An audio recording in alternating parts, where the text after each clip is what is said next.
सभी का Indo Nepal life में मैं हूं जयप्रकाश तिवारी। जैसे कि मैंने कहा था कल, आज जो हम बात करने जा रहे हैं, आखिर क्यों हो रहा है बिहार से मजदूरों का पलायन। माफ कीजिएगा, थोड़ी सी विलंब हुई मौसम की वजह से। मुझे 5 बजे लाइव आना था, लेकिन थोड़ी सी विलंब हो गई है। इसके लिए क्षमा प्रार्थी हैं आप सभी। तो आइए हम अब मुद्दे पे आते हैं, सीधे बात करते हैं। आखिर क्यों हो रहा है बिहार से मजदूरों का पलायन, क्यों नहीं रुक रहा है ये पलायन। जो सबसे बड़ा आज का ज्वलंत कह लीजिए और गंभीर मुद्दा कह लीजिए कि आखिर ऐसा कब तक हम दूसरे प्रांतों में जाएंगे और दूसरे प्रांतों में मजदूरी करेंगे। न सिर्फ मजदूरी करेंगे बल्कि उनकी गालियां, भद्दी भद्दी गालियों का शिकार आखिर कब तक होना पड़ेगा। कब तक हम जगेंगे, कब तक हमारी सरकार इस पर गंभीरता के साथ इस पर निर्णय करेगी। तो ये बहुत बड़ा मसला, इसलिए मैंने बताया ये बहुत बड़ा गंभीर मुद्दा जरूर है। तो आइए हम बात करते हैं। भले ही यह सुनने में थोड़ा सा सरकार के लिए अच्छा नहीं हो, लेकिन कल भी कहा जाता था और आज भी कहा जा रहा है कि बीमारू राज्य हमारा ये बिहार कल भी था और शायद आज भी है। अगर आज नहीं होता तो आज यहाँ के तमाम मजदूर बिहार के अन्य प्रांतों में जाकर अपनी रोजी रोटी के लिए नहीं जाते। दिल्ली, मुंबई, कलकत्ता आदि शहरों में जाकर के उन तमाम सारे लोगों को पेट पालने के लिए उनकी भद्दी भद्दी गालियों का शिकार नहीं होना पड़ता। तो आखिर इसके पीछे का राज क्या है, इसके पीछे की वजह क्या है, या आखिर ऐसी स्थितियां बन गई। तो सीधे तौर पर इसके जिम्मेवार बिहार सरकार व केंद्र सरकार है। कारण यह है कि 2-3 ऐसी चीजें हैं जो प्रमुख कारण है जो हमारे यहां उसका अभाव है। यानी किसानों का देश कहे जाने वाला, किसानों का राज्य कहे जाने वाला, कृषि पर आधारित कहे जाने वाला बिहार के लोग आज अगर दूसरे प्रांत में जाकर काम कर रहे हैं तो यह बहुत ही शर्मनाक बात है।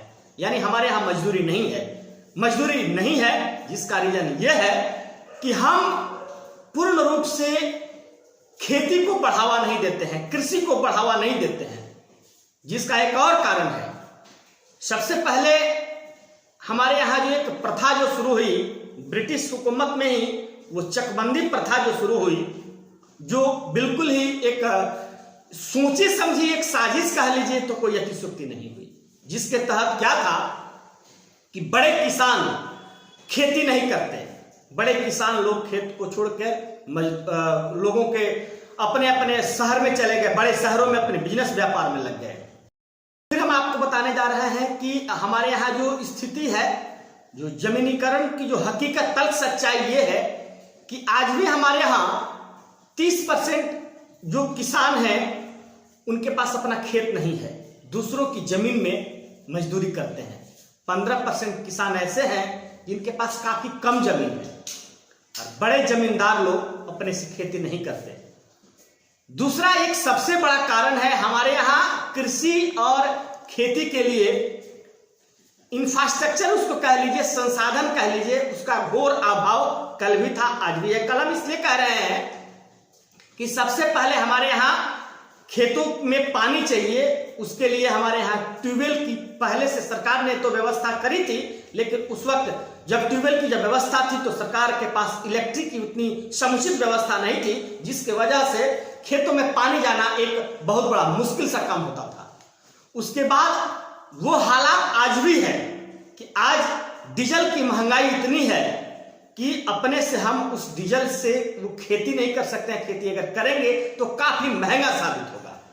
तो सबसे बड़ा रीजन तो यह है कि वैसी व्यवस्था नहीं है, ट्यूबवेल की मजबूत व्यवस्था नहीं है। सबसे एक और कारण है कि नहरों की व्यवस्था आज इतनी जर्जर है कि नहर बिल्कुल जीर्ण अवस्था में है। तो आखिर नहर से जब पानी आएगा नहीं तो लोगों के खेत में जाएगा कैसे, और जब नहीं जाएगा तो फसल का मुख्य रूप होता है वो है पानी नहीं मिलेगी, फसल नहीं होगा, जिसकी वजह से दम तोड़ गया। यानी महंगा खेती के वजह से यहाँ लोग खेती नहीं करते हैं। इसके बाद जो है जो लोग यहाँ से लोग दूसरे राज्य में पलायन करते हैं।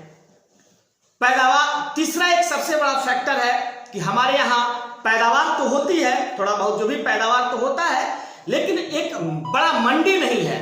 अन्य राज्यों की तरफ हरियाणा, पंजाब, दिल्ली, ये तमाम राज्यों में एक बड़ी मंडी है जहां बड़े जगहों पर किसान को अच्छी पैदावार होती है और अच्छी भाव भी मिलती है। और हमारे यहाँ बड़ी मंडी भी नहीं है, जिसकी वजह से भी ये समस्या होती है।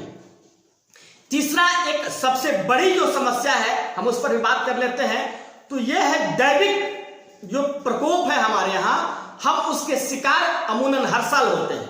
हर साल हम इसलिए कहें कि उत्तरी बिहार और दक्षिणी बिहार की जो स्थिति है वो पूरी माने ये कह लीजिए कि एक तरफ बाढ़ तो दूसरी तरफ सुखाड़, यानी दक्षिणी बिहार की हम बात कर लीजिए तो वहां सुखाड़ की वजह से पैदावार नहीं होते हैं, और उत्तरी बिहार में जो है हमारे यहाँ ऐसा है कि हर साल किसान अपनी मेहनत और मजदूरी तो करते हैं, लेकिन बाढ़ तमाम सारे मंसूबों पर पानी फेर देता है, यानी बाढ़ दहा ले जाता है। हर साल की ये नियति बन जाती है कि बाढ़ आता है और दहा के लेके चला जाता है। तो आखिर फसल होगा कैसे?